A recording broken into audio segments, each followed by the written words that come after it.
जय राम जी की। राजा जनक जी साथ में क्या लेकर आए हैं? राजा जनक जी लाए हैं पवित्र, सुंदर और अमृत के समान स्वादिष्ट अनेकों प्रकार के पत्ते, फल, मूल और कंद श्री राम जी के गुरु वशिष्ठ जी ने सबके पास बोझे भर भर कर आदर पूर्वक भेजे। तब वे पितर, देवता, अतिथि और गुरु की पूजा करके फलहार करने लगे। नादो कर आ गए भाई जनकपुरवासी। इस प्रकार 4 दिन बीत गए। श्री रामचंद्र जी को देखकर सभी नर नारी सुखी हैं। दोनों समाजों के मन में ऐसी इच्छा है कि श्री सीताराम जी के बिना लौटना अच्छा नहीं है। सीताराम संग वनवासु, श्री सीताराम जी के साथ वन में रहना कोटि अमरपुर सरस सुपासु, करोड़ों देवलोकों के निवास के समान सुखदायक है। श्री लक्ष्मण जी, श्री राम जी और श्री जानकी जी को छोड़कर जिसको घर अच्छा लगे विधाता उसके विपरीत है। परिहरि लखन राम देही, जेहि घर भाव बाम विदिते ही। श्री राम जय राम जय जय राम। जब देव सबके अनुकूल हो तभी श्री राम जी के पास वन में निवास हो सकता है। मंदाकिनी जी का तीनों समय स्नान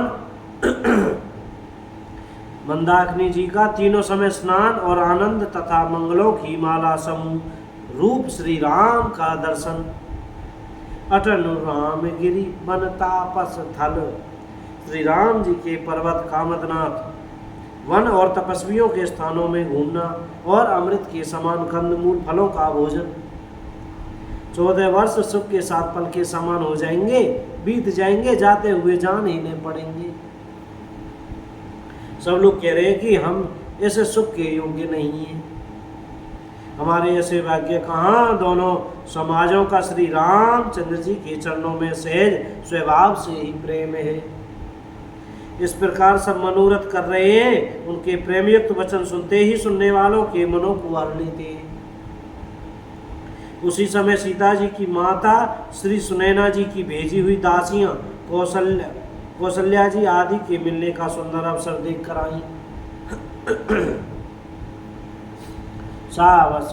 सावकाश सुनि सब सिय सासु, आयो जनक राज रनिवासु। उसके यह सुनकर कि सीता की सब सासुएं इस समय फुर्सत में हैं।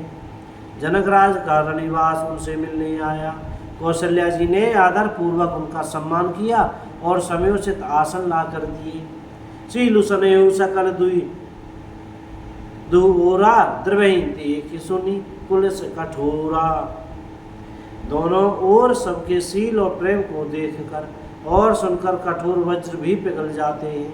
शरीर पुलकित और स्थिर हैं और नेत्रों में शोक और प्रेम के आंसू हैं। सब अपने पैरों के नखों से जमीन को रेदने और सोचने लगी।